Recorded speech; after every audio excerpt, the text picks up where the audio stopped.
श्री स्वामी समर्थ, श्री स्वामी समर्थ, श्री स्वामी समर्थ. युग कुठलेही असो, भगवंताला सुदाम्याचे पोहेच आवडतात. स्वामींची एक अद्भुत लीला.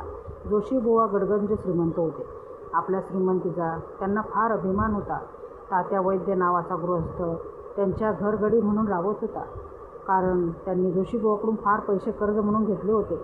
जोशीबुवांचं कर्ज फेडून त्याला 2 वेळेचं जेवणही महाग झालं होतं. तरी तो उदार वृत्तीचा होता. एकदा तात्याला आणि त्याच्या बायकोला खायला एकच भाकरी होती. तीसुद्धा तो भुकेल्या कुत्र्याला देतो. जोशीबुवा स्वामींना आपल्या घरी नैवेद्य ग्रहण करायला या असं आमंत्रण करतात. स्वामी त्याला म्हणतात, पैशाची श्रीमंती आहे पण मनाची नाही. जा आधी मनाची श्रीमंती घेऊन ये. जोशीबुवांना परतताना सुंदराबाई अडवतात आणि स्वामींना तुमच्या घरी आणि असं आश्वासन देतात. त्यांच्या मोबदल्यात सुंदराबाईंना सोन्याच्या मोहरा मिळतात.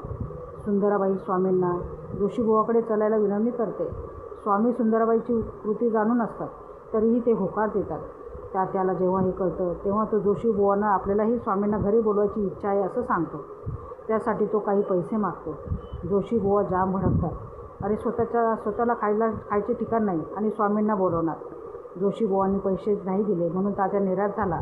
दुसऱ्या दिवशी स्वामी जोशीबुवाकडे येतात. जोशीबुवा स्वामींना नेसायला अत्यंत महागडं पितांबर देतात आणि यथासांग आतिथ्य करतात. त्यांच्या मनात एक प्रश्न येतो की स्वामी जाताना आपलं महागडं पितांबर तर नाही ना घेऊन जाणार. तितक्यात स्वामी क्रोधित होतात. पितांबर काढून जोशांच्या तोंडावर फेकतात आणि नैवेद्य ग्रहण न करता परततात. जोशीबुवा क्षमा मागायला येतात. स्वामी म्हणतात, अरे ऐश्वर्यात लोळून तुझं मन मलिन झालं आहे. अरे तुला काय वाटलं, नैवेद्य ग्रहण करून आम्ही तो पितांबर घेऊन जाणार? चल निघ इथून.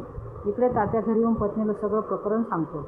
तिकडे एक व्यक्ती येऊन जोशीबुवांना तात्यांनी घेतलेली रक्कम देऊन तात्याला कर्जमुक्त करतो. जोशीबुवांना तो आपण तात्याचा हितचिंतक आहे असं सांगतो. तात्या घरातल्या देवघरात असलेली एकमेव मूर्ती विकून मिळणाऱ्या रकमेने स्वामींचा आदरातिथ्य करण्याचं ठरवतो. तो ती मूर्ती उचलतो. त्याच्या बायकोच्या भावना उचंबळून येतात. ती म्हणते, देवघर रिकामं कसं तरी दिसत आहे. तात्या म्हणतो, अरे स्वामी जिवंत देव असताना मूर्तीचा काय विचार करते. मी देवघरात बाजूला उचलून ठेवतो. खाली पाहतो तर काय, तिथे त्याला स्वर्ण मोहराची पिशवी सापडते. तात्या म्हणतो, हा स्वामीचा चमत्कार आहे. स्वामीचे आदरातिथ्य करून शिल्लक उरलेली रक्कम आपण स्वामींनाच अर्पण करू.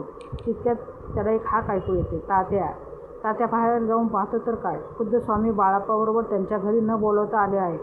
तो पत्नीसह स्वामीचरणी मस्तक ठेवतो. तितक्यात एक माणूस येऊन तात्यांना सांगतो की तुझ्या पूर्वजांची जमिनीचा विवाद संपून ती जमीन आता तुला प्राप्त झाली आहे आणि त्याशिवाय कोणीतरी तुझ्यावर असलेलं जोशीबुवांचं कर्जही फेडले आहे. तात्या स्वामींचं यथासांग आदरातिथ्य करतो. तात्या स्वामींना नैवेद्य ग्रहण करायला विनवणी करतो. स्वामी म्हणतात, अरे हा सर्व सोहळा तुम्ही भक्तासाठी असतो. भगवंताला पाहिले असते मी ती भक्ताची खरी हृदयापासून केलेली भक्ती.